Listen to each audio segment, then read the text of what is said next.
Hi, welcome to another video. Today's topic is cockpit drill and introduction of all controls.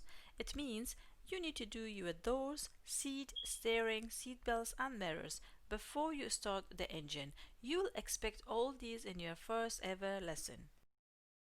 The first thing you need to do, make sure all doors are shut properly.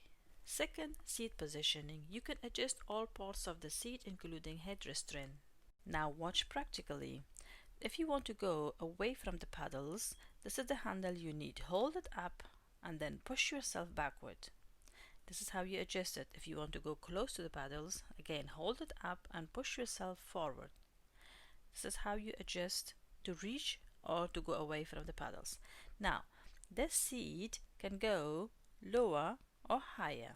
For this, you need this handle to hold. To go lower, keep pushing down. Slowly it goes down to the floor. But if you want to go higher, then pull a tab as much as you need so you can adjust the seat, the height of the seat.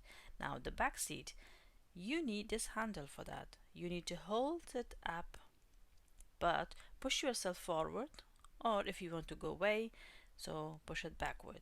This is how you adjust the back. Don't forget the head restraint as well. So now these three things you need to adjust your seat. 1, 2, and this is the third one. Time to adjust your mirrors. Interior mirror needs to be done manually. Hold your hands and then adjust it properly in order to see the full frame of the back window, and make sure you adjust it in driving position, not peeping position. And after that you need to do your side mirrors, your right side door mirror and then left side door mirror. In my vehicle, this is the button to adjust both right and left mirrors. I can move it any way I want. Make sure to see the back door handle of your car, plus a bit of the curb should be visible too. This is a picture of adjusted mirrors. You need to see the following vehicle in all three mirrors. Time for ignition. Many vehicles are keyless. My one has a key. I need to twist it to the right twice in order to apply the ignition. As soon as I do, I can see lots of warning signs on the dashboard, but when you do the engine, all these will go away. With the ignition, I am able to do my side window to pull it down and up. I can do door mirrors. I can do the radio and heater, cooler and many more. Time for dashboard. The big circle in the middle is called speedometer. It shows the speed of your vehicle. Keep an eye regularly in order not to exceed the speed limit. It has some solid number which shows miles, we use it in the UK, and small number shows kilometer, we use in other countries. At the bottom you can check the mileage of your vehicle plus the time as well. Here on the left side you can see some important signs like engine, oil and battery. So it's very important to have regular eye on it. If while driving one of these is on, make sure you go to a mechanic and have a look on it. What's happening? All of them are important to you. This sign tells me I haven't done my seat belt yet. If I put it on, I will not see it here. The second one shows the handbrake is on. If I release the handbrake, then I can't see it in dashboard anymore. But if I apply the handbrake, then this sign is visible in dashboard. The last one shows my steering wheel is locked at the moment. The reason is the engine is off at the moment. As soon as I turn on the engine, I can't see it here in dashboard anymore. And the last thing I want to know on the right hand side is the fuel tank. At the moment the arrow is in the lower part. If I fill the tank, this arrow goes higher. As I mentioned, as soon as I turn on the engine, none of these warning signs will be appearing in my dashboard anymore. Now, pedals. The right one is accelerator. We call it gas pedal as well, but the left one, which is bigger in size, is brake pedal.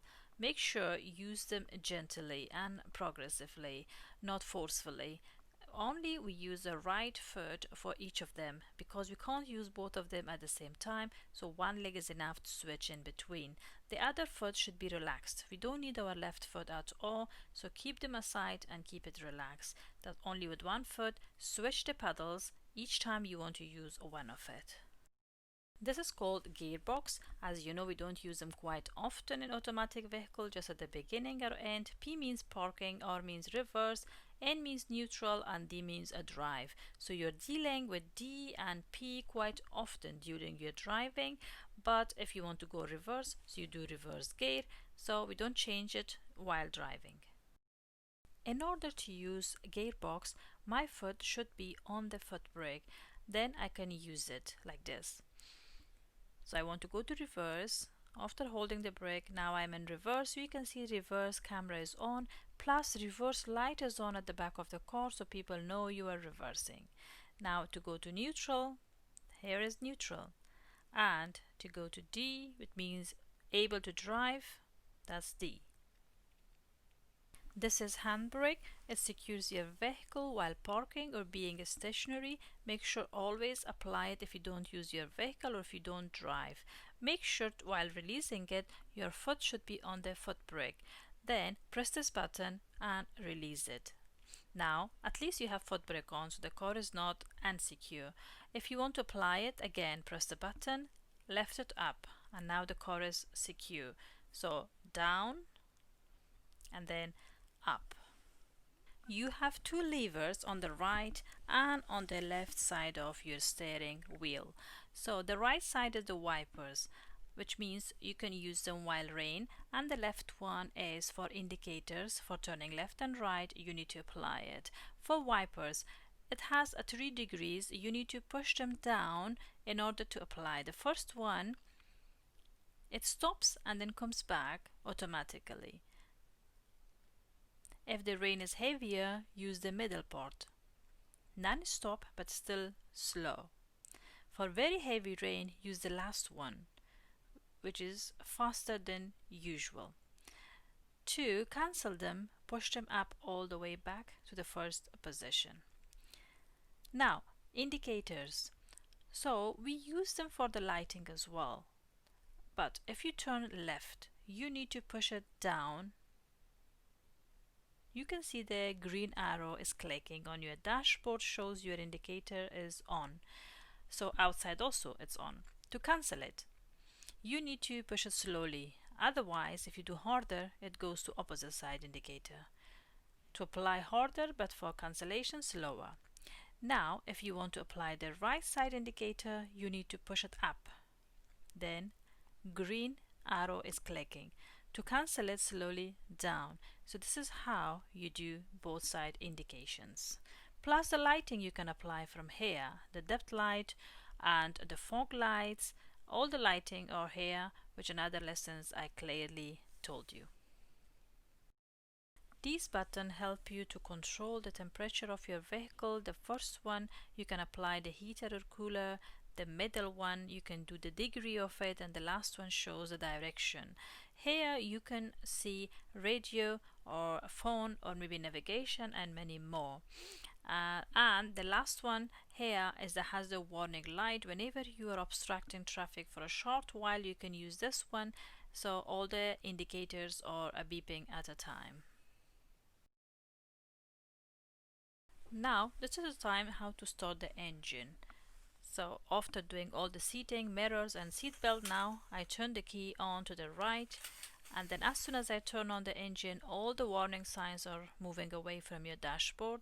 Now I change the gate to D, it means drive, put the handbrake down, and after that the car is ready to drive. I need to do 6-point check, looking around the vehicle, blind spot check everywhere, and then indicate left. Why? Because I'm on the right side of the road.